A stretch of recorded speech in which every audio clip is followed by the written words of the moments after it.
Right, hello everyone. Thank you so much for coming to our final event of 2016. We've had a great, a load of speakers this year coming in, including Tim Loughton, Hugo Dixon, Dee Dutter, and Dave Nellist, which was obviously a talk along the same theme, Labour moving forward.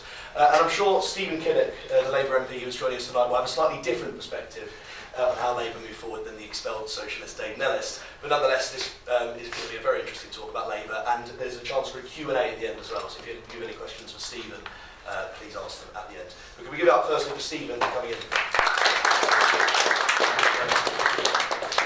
Thank you very much, Henry, and yes, probably I have some slightly different views today. We are a broad church, but probably not that broad.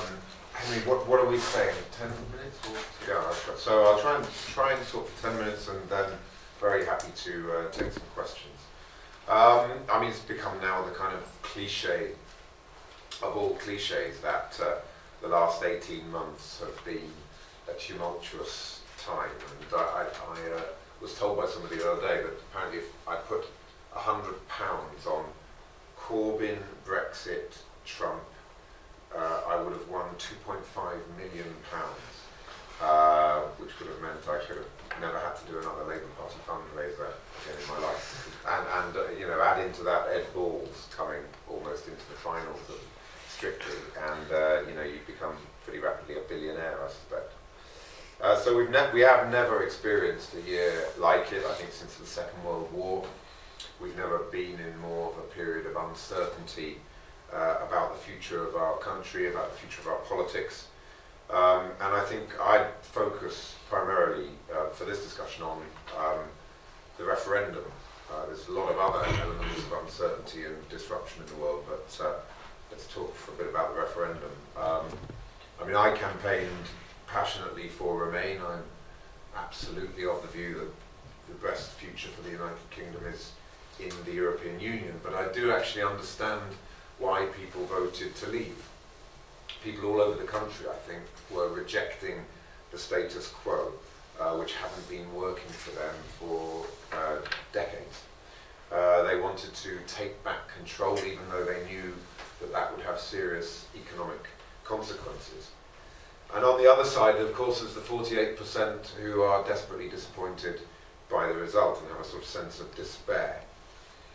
The Conservative government hasn't really come up with much so far in terms of a plan. I mean, the Prime Minister says Brexit means Brexit. It's got to be the most vacuous phrase in modern political history. And I think we just end up posing a lot of really fundamental questions about ourselves as a result of the Brexit vote. What kind of country are we going to be? Are we going to be confidently, openly engaging with the world? Are we going to close ourselves down? Are we going to invest in a new kind of economic approach that's going to enable us to succeed when we're cut off from the mothership, if you like, of the European Union, and what impact that's going to have on issues such as deepening inequality? How do we deal with the aging society? What are we going to do about the technology revolution, about automation, about the huge impact that's having in terms of deindustrialization, massive impact that has on communities such as mine in South Wales? What kind of discourse are we going to build? The country's deeply divided, and there's a real sense that people are shouting at each other rather than listening to each other. And those dividing lines, once you take the lid off the box, you know, you can see the dividing lines of class, ethnicity, region, town against city, generation against generation.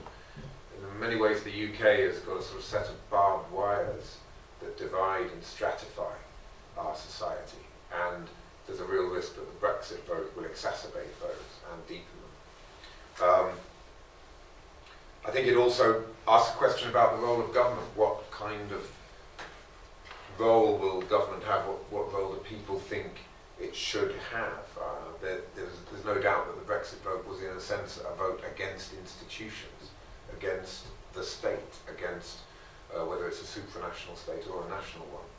And the risk with that is that you end up with a government that's just seen as something that gets in the way, rather than what I believe it has to be, which is an entity that gives people a platform so that they can succeed in life. I think it's very difficult to use the phrase "we're all in this together" if you don't believe that the government has a role in making that happen. So I think these are the questions that really go to the heart of where we are now, what it means to be British, and where we want to go. And certainly you in this room are a lot younger than I am. I mean, this is absolutely about your future. These are the questions that you need to have answered. In essence, I think it means we need to rediscover the purpose of our politics. I feel that politics has lost its way. There's a sense that people don't really see what the point of politics is anymore. What's the point of politicians? What's the point of political debate? And I think that, for me, the answer to that question is based on two quite clear principles. The first is that we've got to regain our good faith in people, and particularly people who are in public service. I think there's a simple fact, which is that I think MPs, advisors, civil servants, councillors, local government officials, I think the vast majority of us are in it for the right reasons. We believe in public service. We have a kind of inclusive patriotism that wants to see our country succeed and also wants to see our communities succeed. You may disagree with the view of an MP or somebody else in public life, but I think you need to have faith in their good intentions.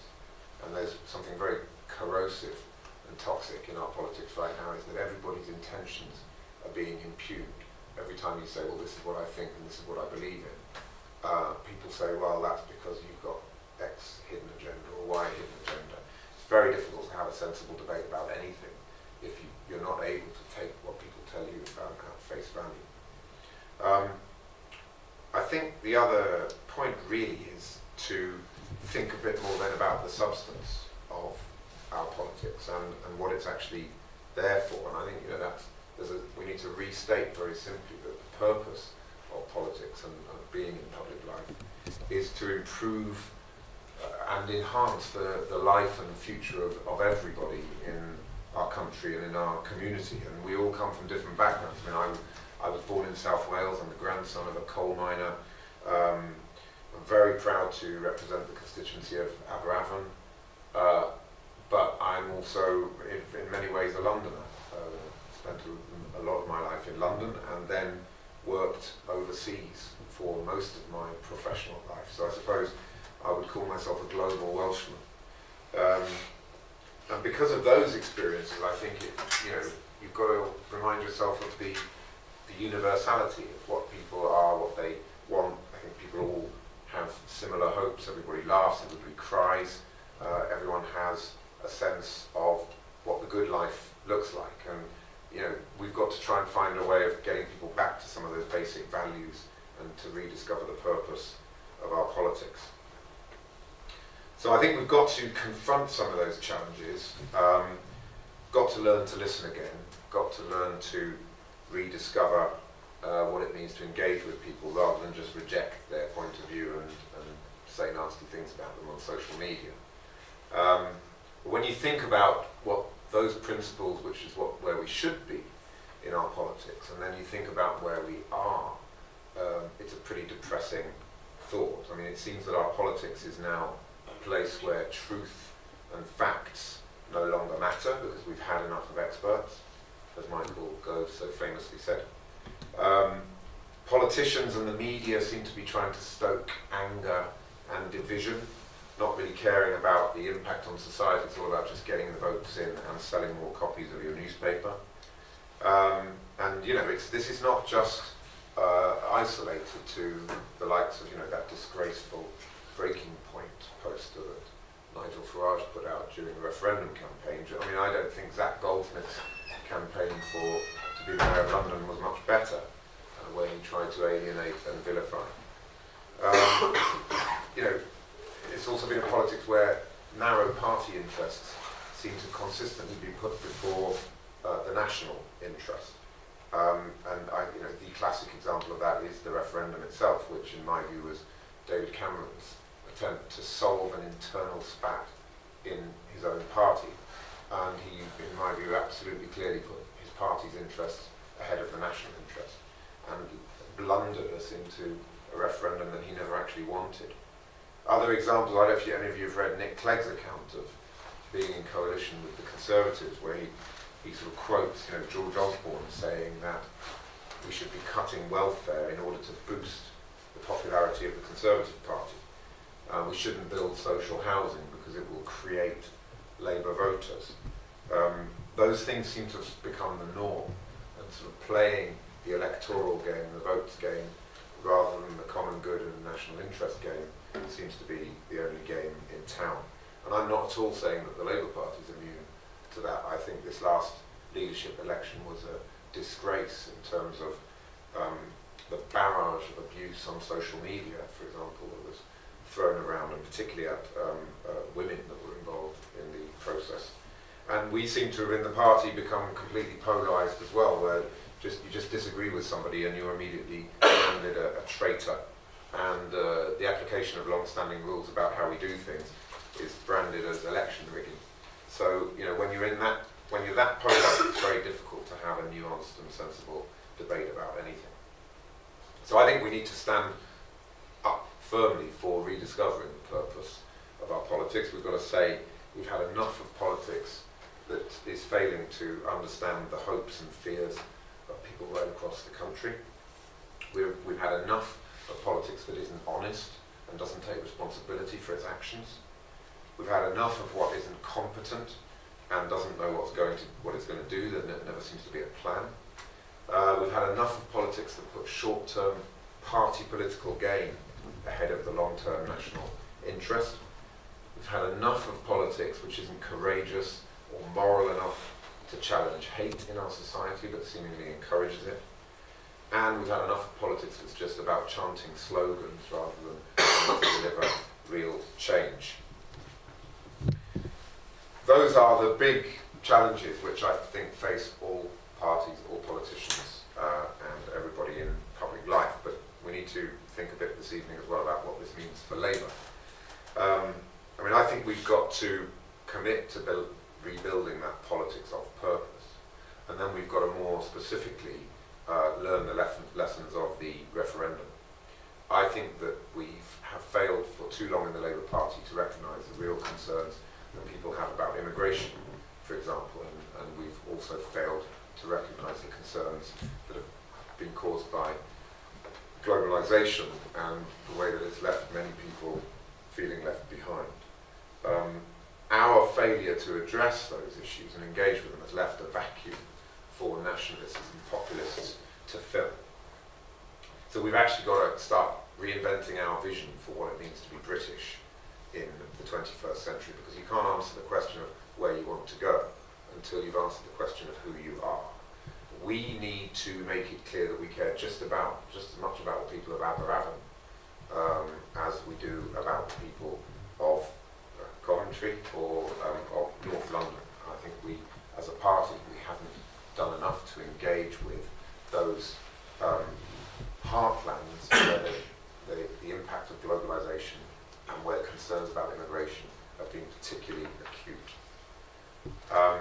I think we need to be talking more about three core ideas or themes, if you like, which I would cluster around security, opportunity and community.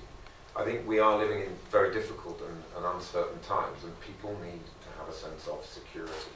The Labour Party needs to be seen as a party that, if it were in government, it would be a party that could secure our country, both in terms of national security, but also in terms of the cohesion that we need to bring back into our communities in order to stop the deepening of the divisions and polarisations that are becoming so prevalent.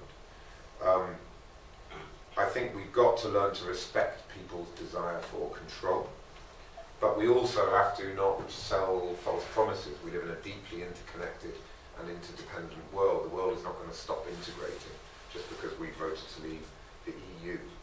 So there are pragmatic things that we can do to give back a sense of reassurance and security and cohesion into our communities. But we also mustn't sell false promises about the way that the world is going. I think we've also got to talk a lot more about opportunity. We've got to stop being the party that's constantly talking things down. We've got to talk things up. We've got to talk about how we will help to give people a hand up. We know that the market economy is the best system that human beings have discovered in terms of delivering growth. It's lifted billions of people out of poverty, has changed our world in a myriad of very positive ways. But we've also got to say that the model is broken. So we believe in growth, but we want to deliver a new kind of growth, growth that's far less based on consumer debt, where it's far more about skills and productivity, far more about rebalancing the British economy, far more about giving people a hand up in those communities where they've been left behind. And I think we've got to talk a lot more about community. For so long, we've kind of said that the economy is the be-all and end-all, and it's all about GDP. I think what we must realise from the Brexit vote is that that is not the case. There's much more, people are much more motivated by issues of culture and identity than we've thought they were. You know, Bill Clinton famously said in the 90s, it's the economy, stupid. I would now say it's actually about community, stupid.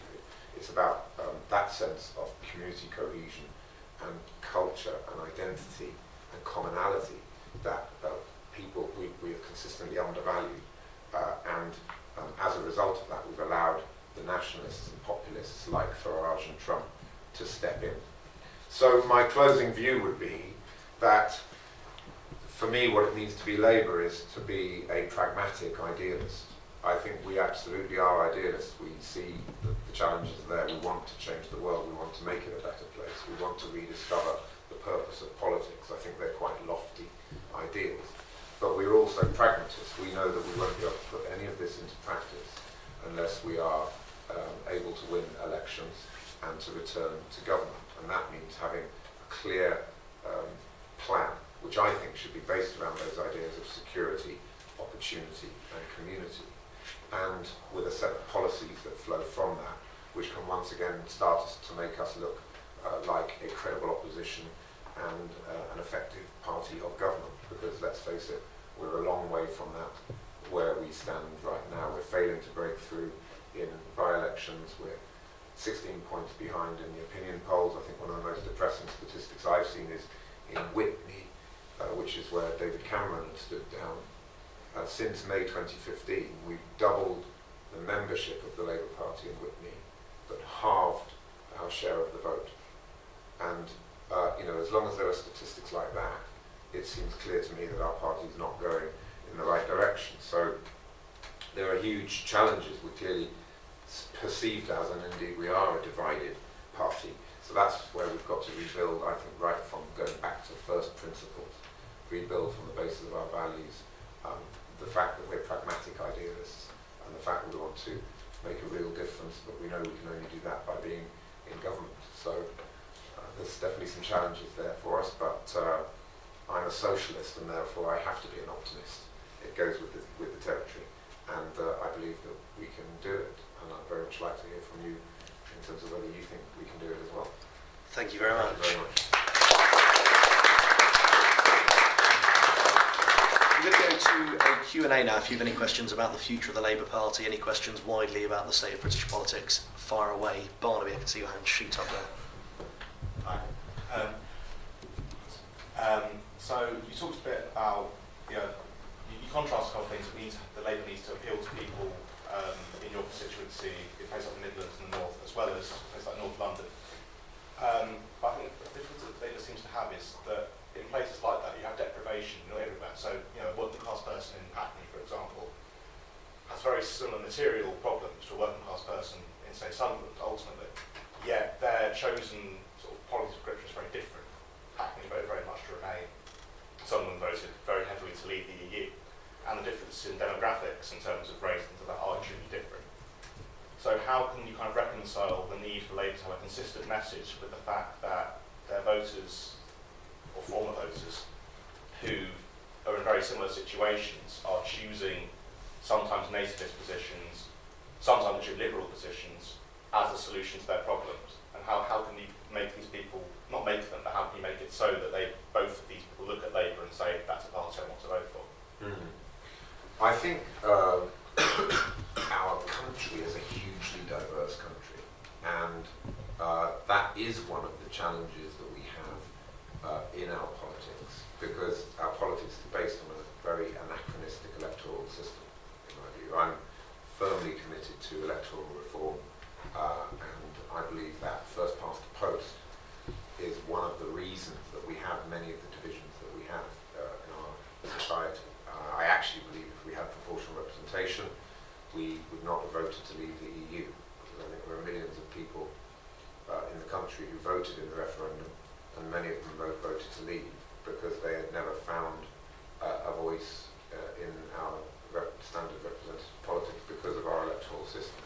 But so that's, I mean, putting that to one side, I think there's a systems-based answer to your question, which is, you know, if we had proportional representation, let's be absolutely frank, we would have more than the kind of limited number of parties that we have now, and a number of people, the diversity of our country would be represented in a different way.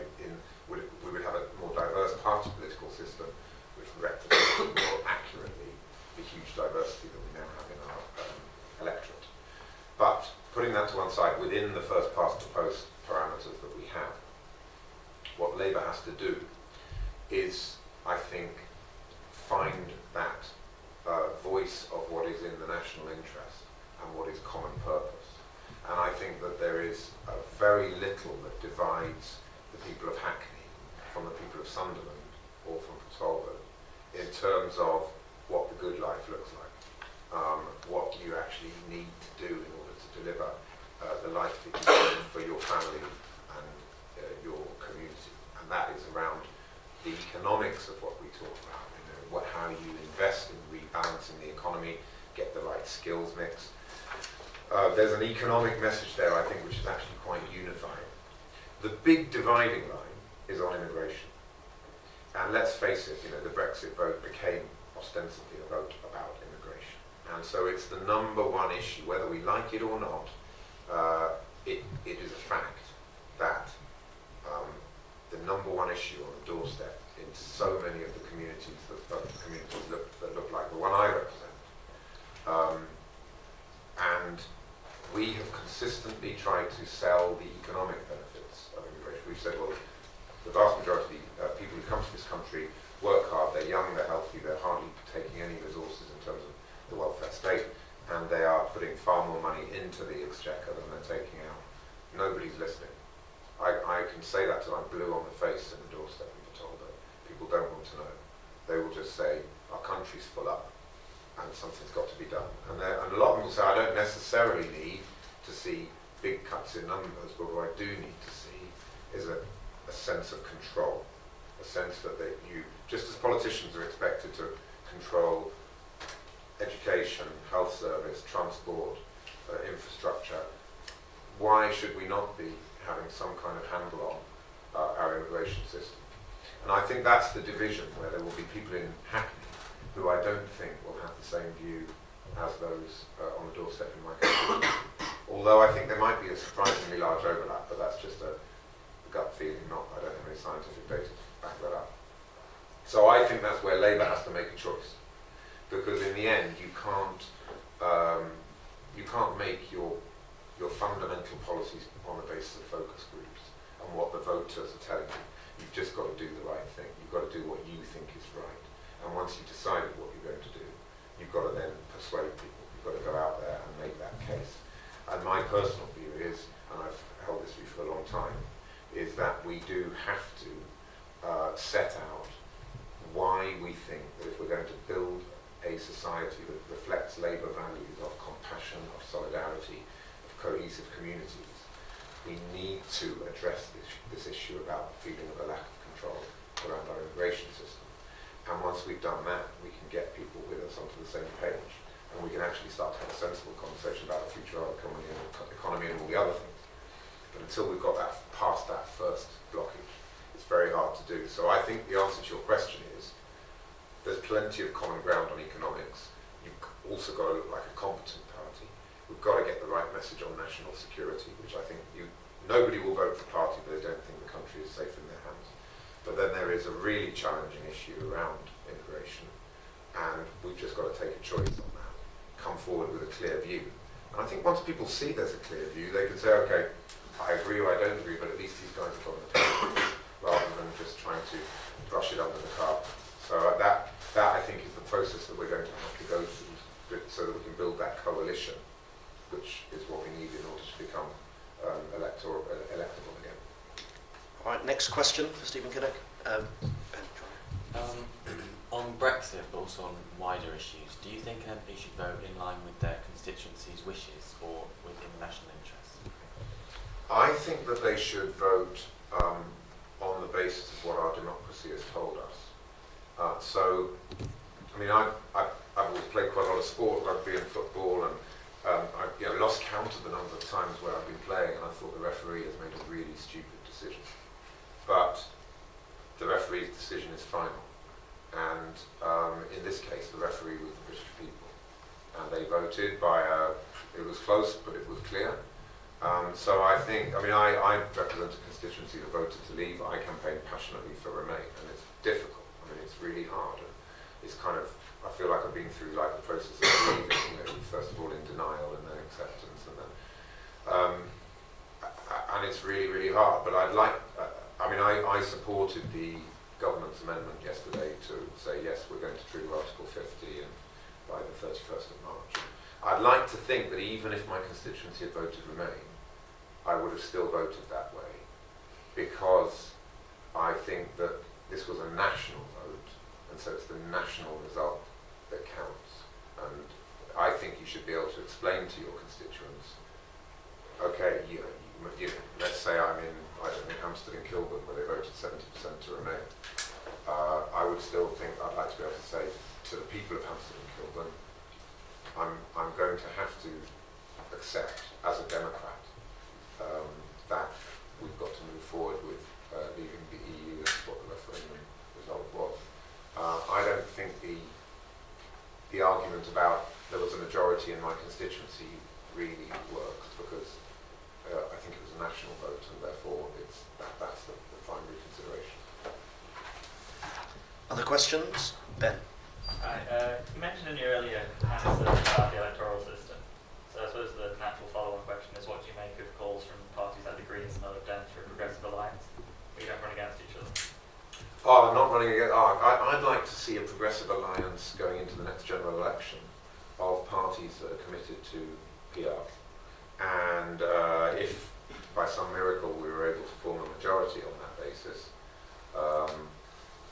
whether we could, I mean, we'd have to hold our nose and have UKIP involved in that, because UKIP have, even though PR is considered to be a continental European plot, amazingly UKIP have found that they can associate themselves with such a toxically European idea. That grouping of parties, I mean, I think this country has had enough of referenda, and I think referenda can be very, very dangerous things. We, of course, had a referendum on PR in 2011, but it was actually a referendum on Nick Clegg. So again, you have the problem with referenda is that it's rarely just a question on the ballot paper that people are really voting on. I'd like to see those parties committing in the manifestos, and if the parties then are able to command the parliamentary majority, I think then it should be electoral reform should be enacted through parliamentary legislation. Not standing candidates. I can really see the logic of it, but it's a very, very difficult thing for my party to do at the moment, because we are on the ropes. Let's face it, in many ways Labour is in a worse position now than it was in the 1930s or even in the 1980s. And if we start looking like we've given up the ghost and we've stopped standing candidates in by-elections, it just can end up really contributing to something which is very, very corrosive for the party. I think at the moment we're in the process of just, it is something of an existential crisis. So we've got to ensure that we keep the patient on life support. And I think by not standing candidates in by-elections, you're potentially sort of taking one of the plugs out. And I think very dangerous for us at this present time. If we were in a position of strength, I think there would be a much more compelling argument for doing it. Okay, other questions? One thing I did want to ask actually, firstly, is I know you were very close to Joe Cox, the MP who passed away. What does that act have to say about the state of British politics at the minute, would you say? Or do you regard it as an anomaly, or do you regard it as in some way related? I mean, I think that that Thomas Mayer, the guy that murdered her, he was clearly a deeply sort of disturbed individual, but also sane. I don't think he was. I mean, it was. I think it was right that the court found that there was no sense of diminished responsibility or anything like that. It was a political assassination, well planned, coldly executed. So the question is whether our sort of political environment pushed him over the edge to do what he did. I mean, the guy had no history of violence, so you would normally expect there to be some sort of escalator where he was a disturbed individual and there's maybe a fight in a pub one day, or then he has road rage, and there's a build-up to doing something which is what he did. But he just went from 0 to 1 million, and it does leave you with the thought that perhaps month after month of Daily Mail front pages saying they're coming here, they're going to take over your life, they're going to murder your wives and your daughters, nothing will ever be the same again, whips people like Tommy Mayer up into a frenzy. And you could potentially argue that the referendum and the deeply toxic atmosphere that was around the referendum pushed him over the edge. So I'm not a psychologist, and I've got no idea about the workings of Tommy Mayer's mind. Indeed, I'd rather not even think about it too much. But I think that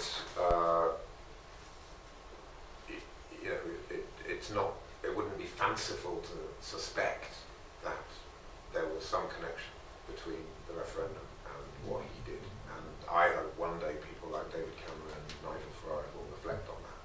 Because when you trigger something like a referendum on something which is so divisive, you are taking the lid off Pandora's box, and that is dangerous. It's still very difficult to comprehend what happened to Jo, and we've just got to try now, I think, to honour her legacy. Try not to think too much about the way she died, but more about the way she lived, and try and emulate her, actually, because I think she's the #1 role model. The reason that her famous quote, "There's more that unites us than divides us," resonates so much, because I think it is very much about this fact that we live in a deeply divided country, and her vision was very much that all communities, from white working class, white middle class, Muslim, whatever ethnicity, whatever region, whichever part of the country you're from, people need to come together, and that's why I think it was so powerful with what Jo believed in. Okay. Other questions on that? Lizzie?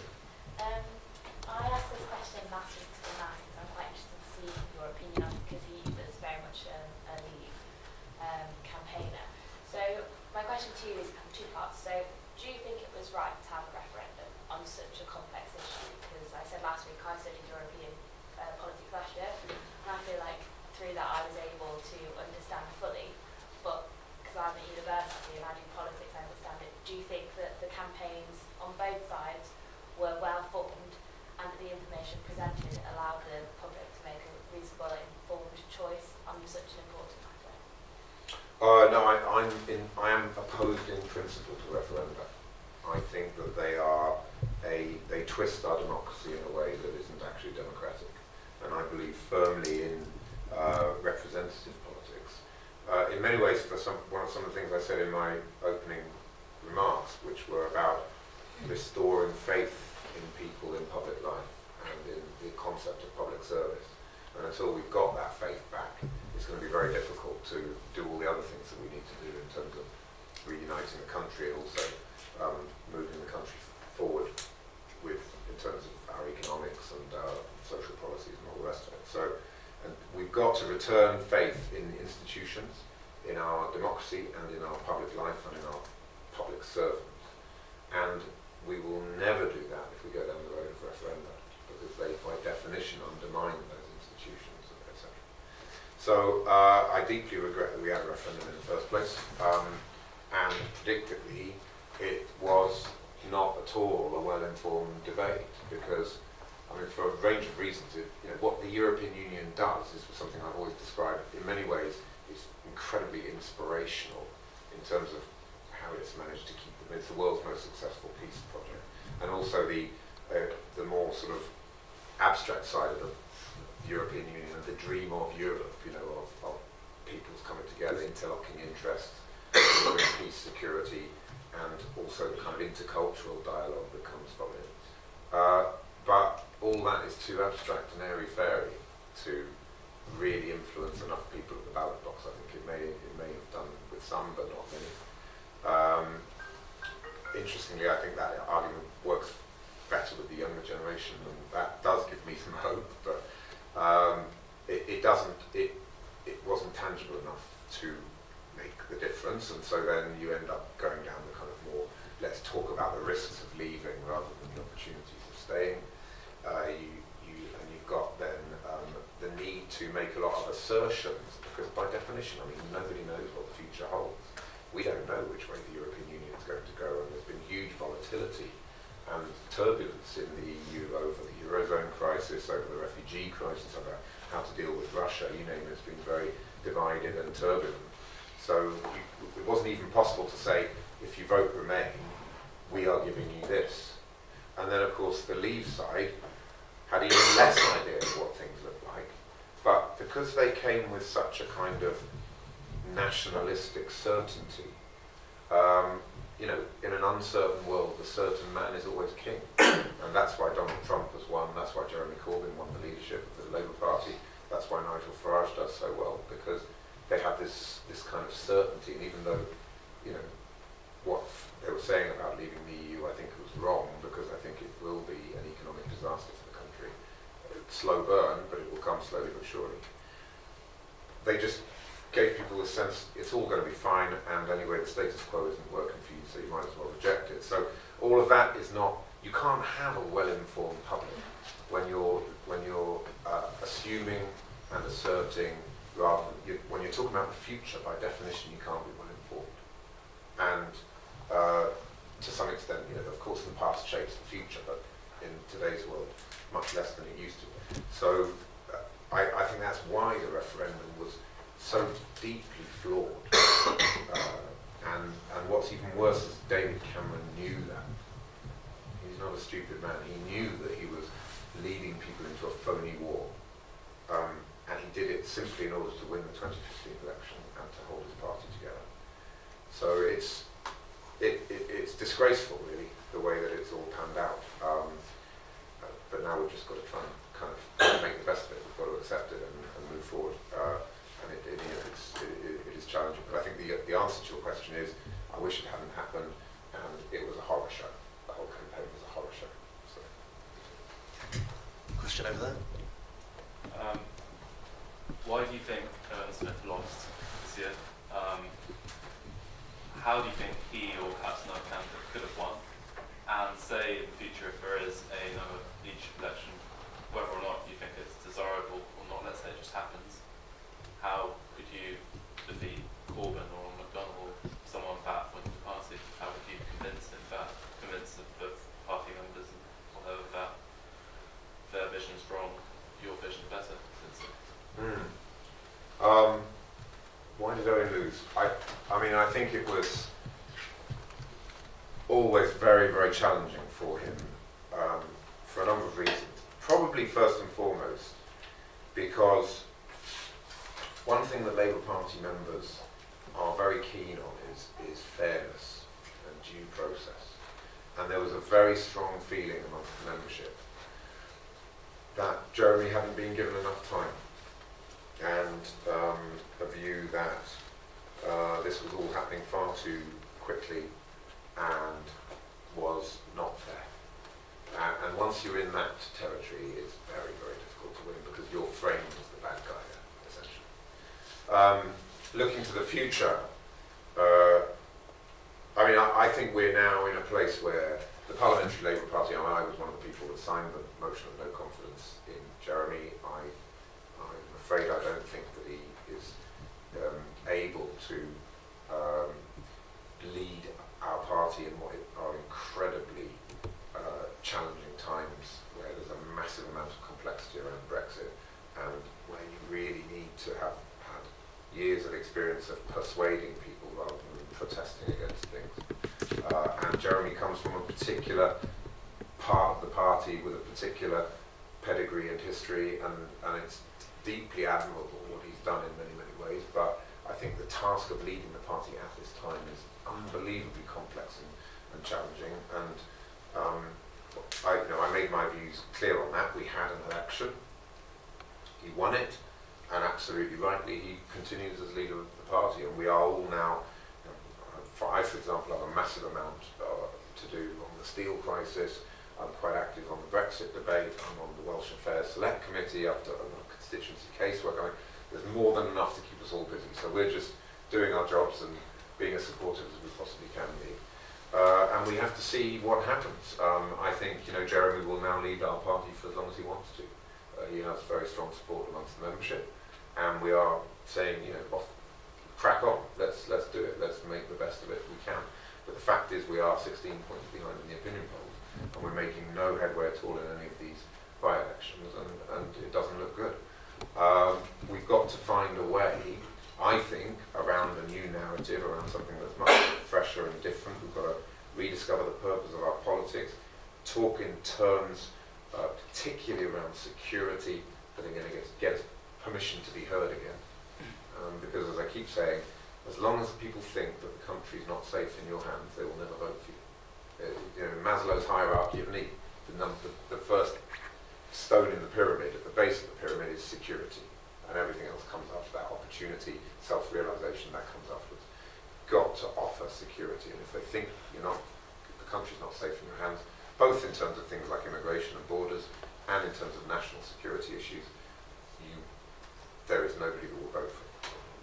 You will never command a majority on that basis. So those are the things that I would love to see a change in our language and our posture so that we can begin to then get back onto the pitch of being a force to be reckoned with in British politics.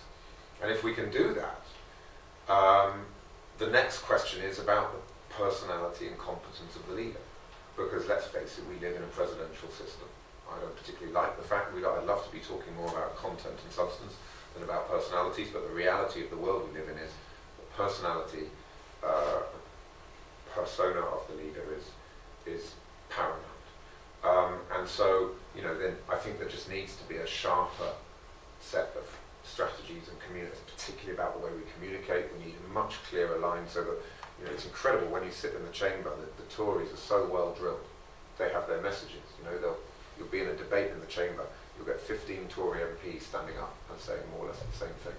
And that message discipline, the way they use long-term economic plan, fix the roof while the sun is shining, all these awful bloody phrases that they use. They get through to people. The fact that we can remember what they are, and nobody can remember what Ed Miliband was saying going into the election because there were 15 different messages coming through.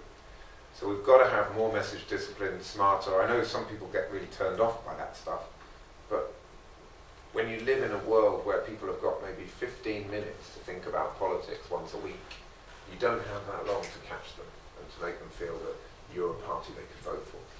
So there's a huge amount of those things that need to be done.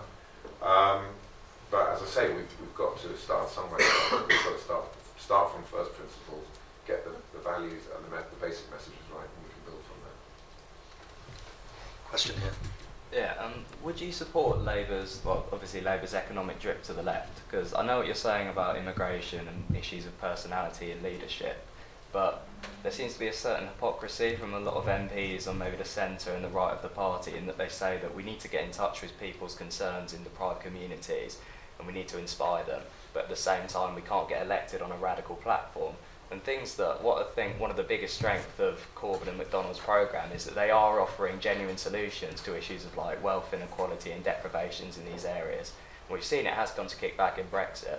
So I can understand your concerns about immigration. I'd agree it's a sad truth that you have to make concessions in terms of people's opinions. But on the economic side of things, would you agree with radical solutions that weren't really seen in the 2015 manifesto, which was like considerably more modest? I mean, I'm an out-and-out Keynesian. I believe that if you want to build an economy that works for everybody, you have to invest. You've got to spend on research and development. You've got to spend on skills. You've got to spend on having a proper green energy infrastructure that's going to produce the jobs and the sustainable future that we want to see. You've got to spend on infrastructure so that you can actually make the economy work better, particularly in places like Wales where the infrastructure is abject. That the economy is not about just deficit fetishism. That's what the Tories have had for many years. Osbornenomics was basically about moving numbers from one side of the ledger to the other. We've got to rediscover what the purpose of our economics is. What is the purpose of economic policy? And that's got to be about rebalancing our economy. In the 1970s, 30% of our GDP was in manufacturing, and it's now less than 10%. No wonder you've seen the deindustrialisation that we've seen across the entire country outside London and the southeast, and you can map the Brexit vote to those patterns of deindustrialisation. So it's corrosive for our politics and our society that we haven't invested in a more balanced economy. And I'd love to see more on the reforms, particularly to our financial system, which I think needs to start looking much more like the German one, where you have regional banks totally integrated into the fabric of the economy and not doing any retail lending at all, only lending to small businesses in the manufacturing sector that are going to produce the kind of niche products that we can then start selling to China and the emerging economies as well as to the rest of the EU. That's the secret of the success of the German economic miracle. And Germany's GDP and the share of GDP in manufacturing in Germany in the 1970s was 25%, and it's now 23%. So they have retained their manufacturing sector, and for me that is absolutely fundamental. And the only way to do that is through a Keynesian economic policy. So I have absolutely no problem with. In fact, I don't think there's a massive jump from what McDonnell and Corbyn are saying in economics from where we were with Ed Miliband. The big difference is how much they want to put into the National Investment Bank. McDonnell's talking about 500 billion, although about half of that would be leveraged from the private sector. Great, fine, absolutely no problem at all. And I think we can sell that. I think absolutely, the Brexit vote was a howl of pain. It was people saying we've been left behind the economy because of the starved of investment, because of the fetish about austerity, which in fact has failed. They've failed to balance the books, and they've left a productivity crisis, a cost of living crisis, a massive trade deficit, because we don't make stuff anymore in this country, and massive over-reliance on the services sector apart from manufacturing, and all the wealth being sucked into London and the southeast rather than the rest of the country. So, the economy isn't working. We've got a massive opportunity there, and I have absolutely no problem with the, I guess we can call it, more radical approach that Jeremy and John are proposing. But we're not getting in the door to talk about those issues. We don't have permission to be heard because of the concerns about security. And I do go back to this hierarchy of need. And if people think that you look like a risk, they won't go near you. And that's why we've got to find a way of unlocking that door, of giving people the reassurance, the assurance that we're a party that's listening to concerns about security. We've seen that since 2008, people just do not feel secure in their jobs. There's a huge number of people in this country that are very precarious, unemployment, they're just hanging on. We've had all this famous stuff about just about managing, the jams. Well, Theresa May is spot on with that. There are millions and millions of people who are just about managing, and the more you have a kind of existential threat to your security, the more conservative you will be.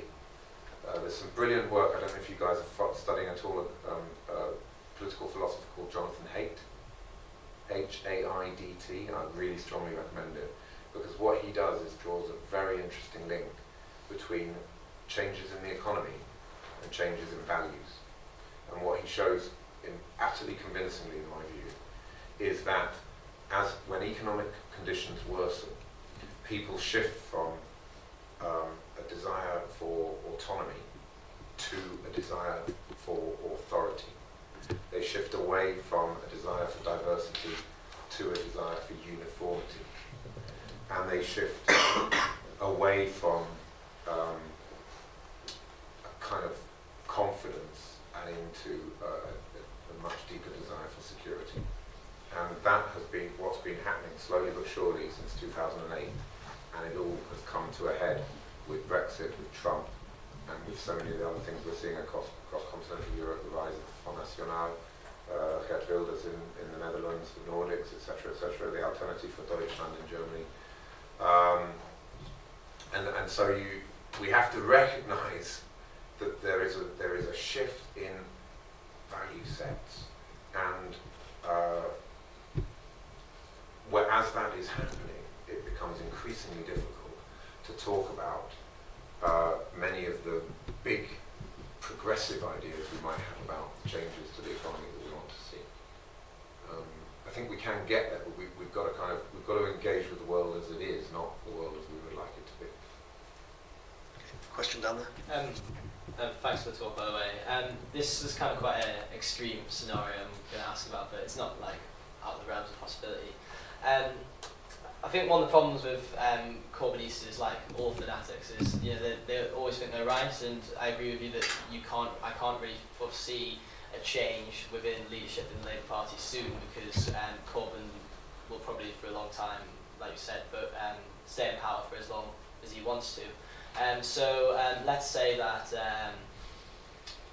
your Chuckers and Dan Jarvis and Andy Burnham came up to you and discussed the possibility of forming doing an SDB style split of the party. At what point, I know you consider yourself a socialist and reinforced that with your Keynesian answer before, but at what point do you think you would actually consider leaving the Labour Party and following your ambitions more within a new party that you think is more likely to be electable in the future?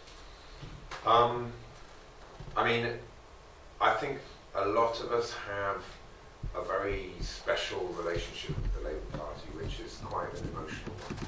And whilst I'll use the word tribe, even though to say that we're tribal kind of undermines a lot of the arguments I had earlier about the need to think broadly about the national interest and listen to people. So I use the word tribe, but not in an exclusive sense. It's not like we're the tribe and we don't want to listen to anyone else, but when you think about the party and your identity as a Labour person, it feels tribal in the sense of that the bonds go much deeper than anything really in terms of whether or not you're in power, whether you're elected.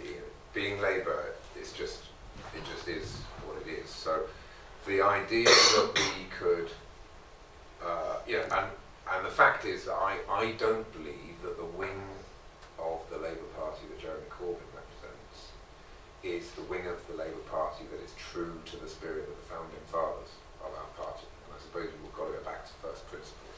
And when Keir Hardie and his gang established the Labour Party, it was established, clause 1 of our constitution, as a parliamentary party to give parliamentary voice to the working people of the United Kingdom in order to be in government and to put our principles into practice. And so for me, clause 1 is the driving force of why I'm Labour. I am Labour because I see Labour must be the party of government. And my personal view is, over the 30 years that Jeremy has been an MP and people around in the campaign group, I think that they've been more interested in the purity of opposition and the glorious defeat of being very pure in a lot of the things you say, rather than in making the hard yards that you have to make in order to win elections, in order to get into power, in order to change the country. Now, that's why we had that fundamental division of opinion over when Jeremy became leader, and there's no need to go over all that ground again. The party and the membership has changed a lot, and I absolutely recognise that. But you know, we had the challenge to Jeremy over the summer, and I think that was very much about I think the argument that Owen was making was, you know, on the basis of clause 1 of our constitution, and that's fundamentally what people have to decide. Is our membership has to decide if we're you know, the test of a leader is the results, and if a leader starts to deliver good results, then it's the right leader because they're taking us in the right direction, as long as we're of course connected to our core socialist principles, beliefs and values.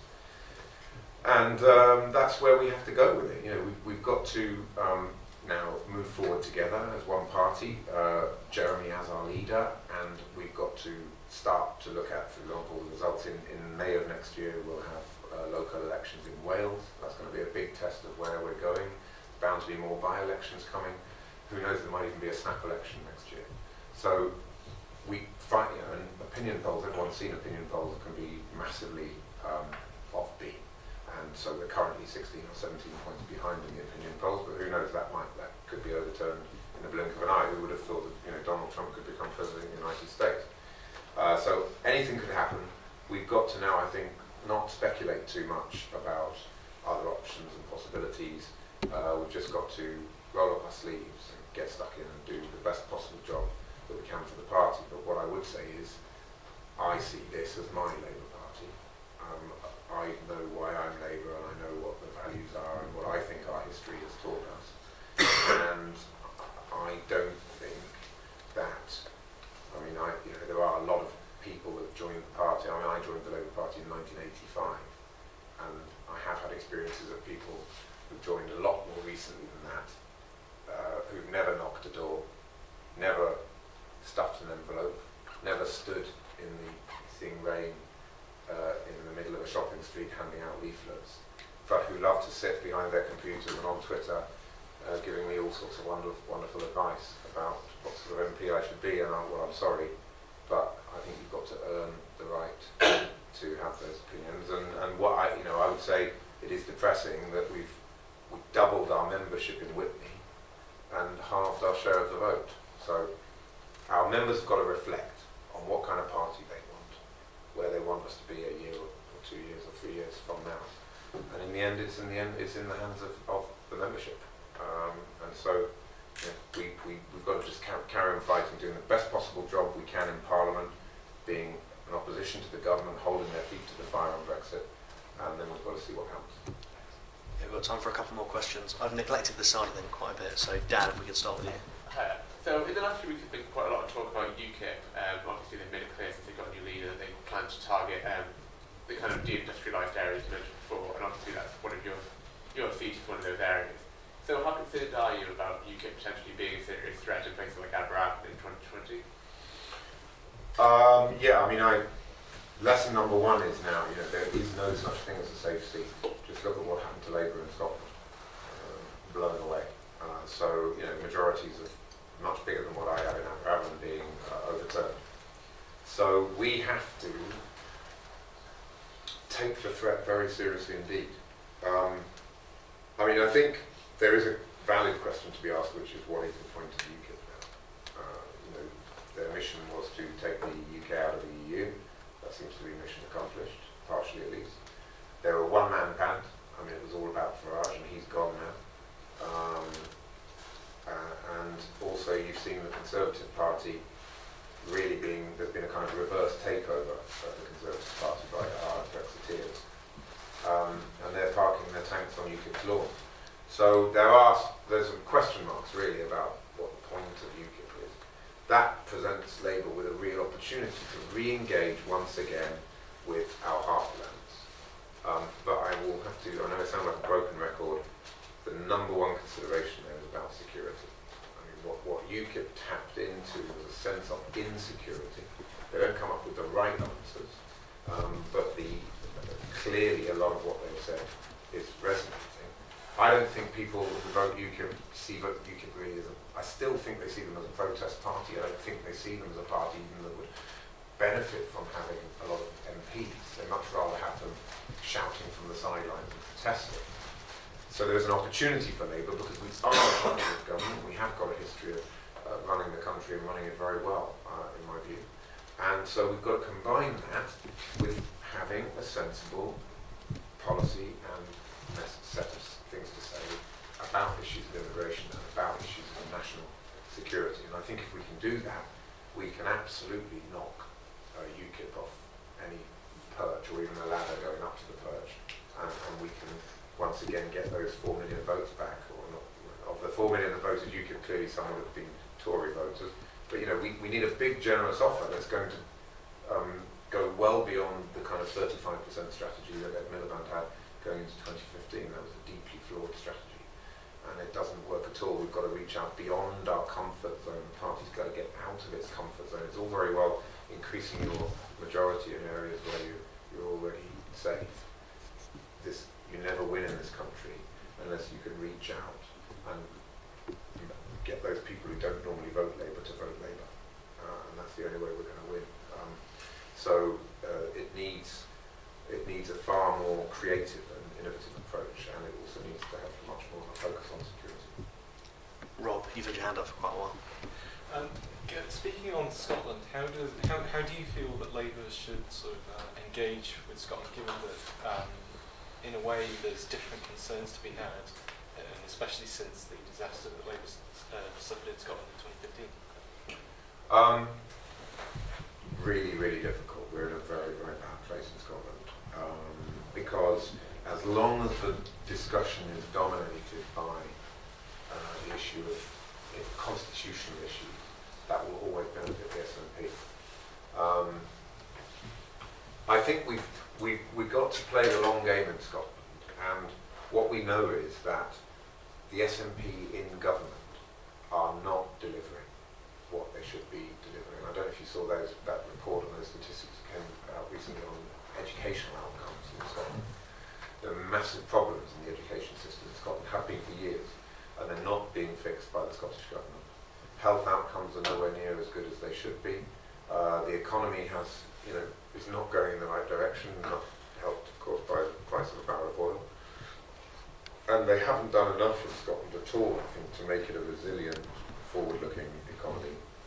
And that was one of the reasons that there was a no vote in the Scottish referendum, is because of concerns about the future of the economy. So that's the opportunity for Labour, I think, is just to engage in these issues, consistently chip away, point out the failings of the government, and present itself as a competent party of government, competent government in waiting in Scotland, that is ready if and when people start to lose their patience with the SNP. But that's, again, quite difficult to get permission to be heard on that when the debate is consistently about the referendum, about independence and those issues. I think Labour has to stick to its unionist message. I think there must be a market for a left-of-centre unionist party in the UK, in Scotland. At the moment, the unionist votes seem to be going to the Tories. The Tories are doing very, very well. They've got a very charismatic leader in Ruth Davidson. So it is very challenging, I think, but I think it means making a sensible left-of-centre set of policies, make that offer, and consistently stick with the unionist offer, and consistently chip away at the competence of the SNP as a party of government. Okay, final question from Ben. I think I have a question on where the other day when Tim Loughton was here, I got to chat to him, and he mentioned that he was in the university's ballroom society when he came to Warwick. Right. So that naturally led to a discussion about balls on Strictly. Yeah. And I asked Mr. Loughton if he'd go on Strictly someday, and he refused to deny it. So I was just wondering if you would ever consider it. One of the most hilarious moments for me was I was actually asked to go on the Danish version of Strictly.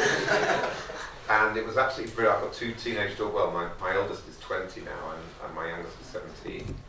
And I printed off the email that they'd sent, and I took it home to them, and I said, come sit down for a second, I just need to have a chat. And I put the email on the table, and they read it, and they looked at me. And I said, yeah, I've decided to do it. That's all I'm going to do. I just wanted to tell you, I hope it's okay. And youngest sort of looked up and she said, "That's fine, Daddy, but I will never speak to you again." So that, I think your answer is there. If it's a choice between doing Strictly and never ever having a conversation with my youngest daughter again, I'm going to refuse Strictly. Right. Thank you very much. Can we give it up?